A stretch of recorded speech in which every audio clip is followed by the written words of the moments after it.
السلام علیکم student. Urdu first year کی یہ غزل نمبر 5 ہے جس کی آسان تشریح ہم آج کریں گے. یاد کراتا چلوں آپ کی کل 7 غزلیں ہیں جو کہ 5 شعراء نے لکھی ہیں. اس غزل کو لکھنے والے ہیں مرزا اسد اللہ خان غالب. بہت امپورٹنٹ غزل ہے جس کا پہلا مصرع ہے دائم پڑا ہوا تیرے در پر نہیں ہوں میں. اس غزل کے اندر کل 8 اشعار ہیں. قافیہ اور ردیف دیکھتے ہیں. پہلے ردیف دیکھ لیتے ہیں جو کہ ایک یا ایک سے زیادہ بار آتا ہوتا ہے بغیر تبدیلی کے، اور یہ ہیں نہیں ہوں میں. قافیہ جو کہ ہم آواز الفاظ ہوتے ہیں وہ پر پتھر ساغر مقرر کافر گوہر کمتر برابر نوکر، یہ قافیہ ہیں جس کے معنی پیچھے آنے والے کے ہوتے ہیں. پہلا شعر ہے دائم پڑا ہوا تیرے در پر نہیں ہوں میں، خاک ایسی زندگی پہ کہ پتھر نہیں ہوں میں. دائم مطلب ہمیشہ، دائمی زندگی یعنی ساری زندگی پڑا رہوں. ٹھیک ہے. دروازہ، دروازہ. خاک پتھر سے ملا دیا جا رہا ہے. ٹھیک ہے. خاک ایسی زندگی جیسے کہ مطلب فالتو زندگی، پتھر والی زندگی. ٹھیک ہے کہ پتھر نہیں ہوں میں. افسوس، یہ اس کا مفہوم ہے، افسوس کہ میں تیرے دروازے پہ ہمیشہ پڑا ہوا نہیں ہوں. غالب نے اس شعر میں عاشق کی روایتی خواہش کو بڑے منفرد انداز میں پیش کیا ہے. محبوب کے در یعنی دروازے پر دائم پڑے رہنا ہر عاشق کی خواہش ہے. گھر عام طور پر گلی یا راہ گزر سے بلند ہوتے ہیں، اس لیے ان کے دروازے کے آگے ایک پتھر یا زینہ بنا دیا، زینہ یعنی سیڑھی بنا دیا جاتا ہے جس پر پیر رکھ کر گھر میں داخل ہوا جاتا ہے. شاعر محبوب کے در پر اسی پتھر ہونے کی خواہش کر رہا ہے. روایتی شاعری میں عاشق ہمیشہ اس بات کی خواہش کرتا ہے کہ اسے مستقل محبوب کے در پر جگہ مل جائے، وہ وہاں سے اٹھ کر کہیں نہ جائے، اس کے در کا پتھر بن کر رہ جائے. غالب بھی اسی حسرت کا اظہار کرتے ہوئے کہتا ہے کہ اسے اپنی زندگی پر بہت دکھ ہے کہ مستقل اپنے محبوب کے در پر نہیں پڑا ہوا اور ایسی زندگی کو بے مقصد قرار دے رہا ہے. انسان ہونے کی وجہ سے ہمیشہ در پہ پڑے رہنا ممکن نہیں. یہ غالب اپنے محبوب کو کہہ رہا ہے کہ میں کوئی پتھر تو نہیں ہوں، آخر اٹھ کے جاؤں گا ہی. یہ زینے جو پرانے وقتوں میں گھروں کے سامنے ہوتے تھے کہ ان کے اوپر پیر رکھے، اب تو نئے گھروں میں بھی اس طرح کا ڈیزائن شیپ میں آ جاتا ہے، لیکن پرانے وقتوں میں صرف پتھر ہوا کرتے ہیں جن پہ رکھ کے اوپر چلے جائے. تو وہ اس پتھر کی خواہش کر رہے ہیں کہ کاش میں ایسا پتھر ہوتا. کیوں گردش مدام سے گھبرا نہ جائے دل، انسان ہوں پیالہ و ساغر نہیں ہوں میں. استعارے کا استعمال کیا ہے شاعر نے. دوسرے شعر میں خود کو پیالہ اور ساغر سے کمپیئر کرا رہا ہے. گردش کے معنی ہیں گھماؤ کے، مدام دائمی یعنی ہمیشہ. تو گردش مدام سے مل کر کیا بن جائے گا؟ مسلسل گھومنا، مسلسل پریشانیوں میں رہنا. یعنی انسان ذری بات گھومتا تو نہیں رہتا، کبھی ایک طرف کبھی دوسری طرف، پریشانیاں ہی پریشانیاں، مسلسل پریشانیوں کی طرف اشارہ ہے. انسان ہوں پیالہ، پیالہ تو آپ جانتے ہیں وہ ساغر، ساغر مطلب پیالہ جو کہ عموماً شراب کے پیالے کو کہا جاتا ہے. ٹھیک ہے. آج کل کے دور میں اس کا لفظ پاکستان میں تو استعمال نہیں ہوتا، لیکن جن علاقوں میں شرابیں پی جاتی ہیں اور وہاں پہ فارسی عربی اردو کا امتزاج ہے، وہاں پہ ساغر کا لفظ بھی یوز کیا جاتا ہے. مفہوم اس کا ہے زمانے کی گردش سے دل کیوں نہ گھبرا جائے. یہ کوئی پیالہ اور ساغر نہیں ہے، یعنی ایک انسان کا دل ہے. جس طرح اگر غالب اس شعر میں انسان کی حقیقت یعنی کمزور ہونے کو نمایاں کر رہے ہیں اور کہتے ہیں کہ محفل میں شراب کا پیالہ گردش میں رہتا ہے، لیکن انسان اس طرح کی گردش سے گھبرا جاتا ہے. یعنی جب شراب کی محفل لگتی ہوتی ہوگی اس زمانے میں، شکر ہے یہاں پہ تو نہیں ہوتی آج کل، تو اس زمانے میں ایک ساقی ہوتا تھا جو ایک برتن کے اندر شراب ڈالتا، پھر ایک کو پلاتا، پھر دوسرے کو، اور اس طرح وہ پوری گردش میں رہتا تھا. تو انسان کہہ رہا ہے کہ میں گردش میں نہیں رہ سکتا، میں تو انسان ہوں، میں کوئی پتھر یا اس طرح کا کوئی پیالہ تھوڑی ہوں. ہر انسان غم اور مصیبتوں کو برداشت کرنے کی اپنی استطاعت رکھتا ہے، جس طرح ہر پیالے میں بھرنے کی ایک حد ہے، اس کے بعد اس میں اگر مزید ڈالا جائے تو باہر چھلک جاتا ہے. اسی طرح انسان کی بھی ایک حد ہوتی ہے جس کے بعد وہ بوجھ تلے دب جاتا ہے اور چیخ اٹھتا ہے، اپنے دکھ دوسروں کو سناتا ہے. شاعر اپنی زندگی میں پے در پہ آنے والی مصیبتوں سے گھبرا گیا ہے اور شکوے کے انداز میں بات کر رہا ہے کہ وہ انسان ہے، کوئی پیالہ و ساغر نہیں ہے. یعنی انسان کے اوپر پریشانیاں آتی جائیں تو آخر پریشان ہوتا ہی ہے. یہ ساغر آپ کو دکھاتا چلوں، جب اس کو بھرا جاتا تھا پہلے ایک بندہ پیتا تھا، پھر دوسرے کو دیا جاتا تھا، پھر تیسرے کو. تو اس کو کہا جا رہا ہے کہ پیالہ و ساغر تو یوں گھوم سکتا ہے، لیکن ہم جو انسان ہیں ہم کوئی گردش مدام سے گھبرا کیوں نہیں جائیں گے؟ ہم تو پریشان ہوں گے اگر کبھی ایک طرف کبھی دوسری طرف جانا ہوں. یا رب، زمانہ مجھ کو مٹاتا ہے کس لیے، لوح جہاں پہ حرف مقرر نہیں ہوں میں۔ یہ دیکھیں ندائیہ علامت ہے، ندائیہ مطلب ندا دینا، پکارنا، ٹھیک ہے، پکارنے کے لیے استعمال ہوتی ہے۔ لوح کہتے ہیں تختی کو، آپ نے نام سنا ہوگا لوح محفوظ، آسمانوں میں ہماری تقدیر لکھی ہوئی ہے، لوح محفوظ میں ہے، اس کو کسی انسان نے دیکھا نہیں ہے، پڑھا نہیں ہے۔ جہاں، سارے جہاں، اس جہاں کہتے ہیں دنیا کو، تو لوح تختی جہاں دنیا، یعنی لوح جہاں مراد دنیا ہے، اس سے مراد کہ دنیا کے اندر حرف مقرر، حرف تو کہتے ہیں لفظ کو، مقرر دوبارہ، جس طرح شاعر حضرات کہتے ہیں نا، کوئی ایک شعر پڑھا جائے تو کہتے ہیں مقرر مقرر مقرر ارشاد، دوبارہ دوبارہ، تو مقرر کہتے ہیں دوبارہ کو، حرف مقرر دوبارہ لکھا گیا لفظ۔ جیسے آپ یہ ایک جملہ دیکھیں، can you find the mistake, اب یہ دا 2 دفعہ آیا ہے، تو اس دوسرے دا کا مٹایا جانا لازم ہے۔ تو مفہوم کیا ہے، یا رب یہ زمانہ مجھے کیوں مٹا رہا ہے، میں دنیا کی تختی پہ دوبارہ لکھا ہوا کوئی لفظ تو نہیں ہوں۔ یعنی شاعر یہ کہنا چاہ رہا ہے کہ جی مجھے دنیا جو ہے کیوں عزت نہیں دے رہی، مجھے کیوں کینہ رکھتی ہے، بغض رکھتی ہے، مجھے کیوں مارنے پہ تلی ہوئی ہے۔ شاعر اس شعر میں شکوے کے انداز میں کہتا ہے کہ زمانہ اس کی قابلیت کی قدر کرنے کے بجائے اسے مٹانے کے در پہ ہے۔ ہونا تو یہ چاہیے تھا کہ دنیا اس کے فن کی قدر کرتی اور اسے سراہتی، لیکن اس کے بجائے وہ اسے مٹانے پر تل گئی ہے۔ اکثر دیکھا گیا ہے کہ لوگ اہل ہنر کی قدر نہیں کرتے، جو عزت اور تکریم انہیں ملنی چاہیے وہ انہیں نہیں ملتی، انہیں نیچا دکھانے کی کوشش کی جاتی ہے، انہیں غلط یا 2 بار لکھے ہوئے حرف کی طرح مٹانے کی کوشش کی جاتی ہے۔ ایسا بھی ہوتا ہے کہ اہل ہنر کو ان کے مرنے کے بعد احترام دیا جاتا ہے، مگر زندگی میں انہیں ان کا حق نہیں دیا جاتا۔ شاعر کا اس بات کی طرف بھی اشارہ ہے کہ دنیا میں کوئی بھی شخص حرف مقرر کی طرح بیکار اور غیر ضروری نہیں ہے۔ حد چاہیے سزا میں عقوبت کے واسطے، آخر گناہ گار ہوں کافر نہیں ہوں میں۔ عقوبت کہتے ہیں عذاب، سزا کو، آپ نے سنا ہوگا نا، عقوبت میں ڈالا گیا، عقوبت خانے میں ڈالا گیا، ٹھیک ہے، جیسے کہ ایک جیل ہے اس کو کہتے ہیں عقوبت خانہ۔ تو سزا کے لیے بھی کوئی حد ہونی چاہیے، آخر میں گناہ گار ہوں کافر نہیں ہوں، یہ مفہوم ہے اس شعر کا۔ تو شاعر اس شعر میں شکوے کے انداز میں زندگی کی تلخیوں اور مصیبتوں کا ذکر کر رہا ہے۔ عام طور پہ یہ تصور ہے کہ کسی مجرم کو جو سزا دی جاتی ہے اس کی کوئی نہ کوئی حد مقرر ہوتی ہے، یہ فطری چیز ہے، کیونکہ کسی کو بھی لامحدود سزا نہیں دی جا سکتی۔ لیکن شاعر کو یہ شکوہ ہے کہ اس کی زندگی میں آنے والی مشکلات ختم ہونے کا نام ہی نہیں لے رہی ہیں۔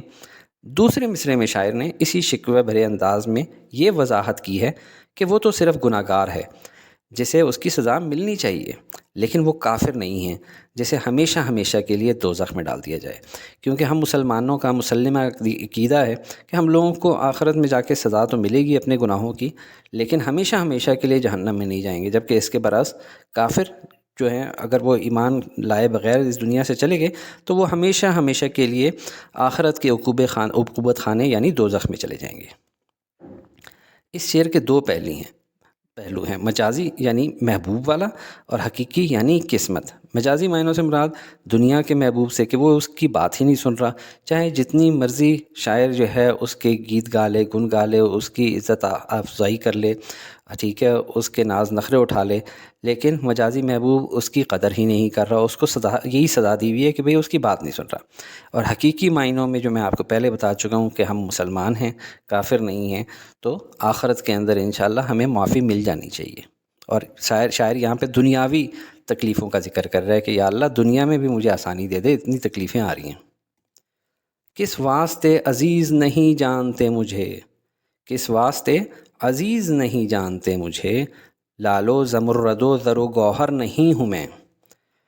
اس طرح سے یہاں پہ آپ دیکھیں یہ 1 2 3 4 آخری جو 4 اشعار ہیں، اس میں جو شاعر ہے وہ کسی محبوب سے نہیں بلکہ بہادر شاہ ظفر سے مخاطب ہے، اور ان کو قطع بند کہتے ہیں، یعنی ایک ہی موضوع جب غزل میں ریپیٹ ہو رہا ہو 2 یا 2 سے زائد اشعار میں تو اس کو قطع بند کہا جاتا ہے۔ اور اس شعر کے اندر تو آپ دیکھیں سند سوال کا استعمال کیا جا رہا ہے، سند سوال جواب کے، سوال بھی خود ہی کر رہے ہیں کہ کیوں نہیں مجھے عزیز جانتے، اور جواب بھی خود ہی دے رہے ہیں کہ لالو زمرد و زر و گوہر نہیں ہوں میں۔ عزیز پیارا، ٹھیک ہے، کس واسطے عزیز، مجھے عزیز رکھتے ہیں، پیارا پسندیدہ رکھتے ہیں، ٹھیک ہے۔ لالو زمرد، لالو زمرد کہتے ہیں قیمتی پتھروں کو، ٹھیک ہے، لال و زمرد، زر و گوہر، یہ سارے قیمتی پتھر ہیں۔ لال کون سا ہوتا ہے؟ یہ روبی، زمرد گرین کلر والا، ٹھیک ہے، ایمرلڈ، زر زیور سونا، اور گوہر، گوہر نایاب آپ نے سن رکھا ہوگا، ٹھیک ہے، نایاب موتی، تو گوہر کہتے ہیں موتی کو۔ تو لال و زمرد زر و گوہر یعنی قیمتی پتھر ہی ہیں یہ سارے کے سارے۔ تو اس کا مفہوم کیا ہے؟ اے محبوب تم مجھے عزیز کیوں نہیں رکھتے ہو؟ کیا اس لیے کہ میں مال و دولت نہیں رکھتا؟ ٹھیک ہے، دوسرا مطلب یہ بھی ہو سکتا ہے کہ اپنے آپ کو تو وہ لال و زمرد و زر و گوہر سمجھتا ہے شاعر، اور کہہ رہا ہے کہ تم مجھے پھر بھی عزیز نہیں رکھتے ہو۔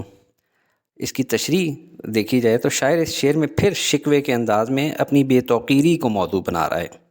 وقت کے بادشاہ بہادر شاہ ظفر سے مخاطب ہیں۔ دراصل جس دنیا میں ہم رہ رہے ہیں وہاں انسان کی عزت اس کی خوبیوں کی وجہ سے نہیں کی جاتی بلکہ مال و دولت کی وجہ سے کی جاتی ہے۔ اسی سوچ کو مادیت پرستی کہتے ہیں، ٹھیک ہے، مادہ کی پوجا کرنا۔ تو شاعر محبوب یا بادشاہ سے مخاطب ہے کہ کیونکہ ہم مالدار نہیں اس لیے ہماری قدر نہیں کی جا رہی ہے۔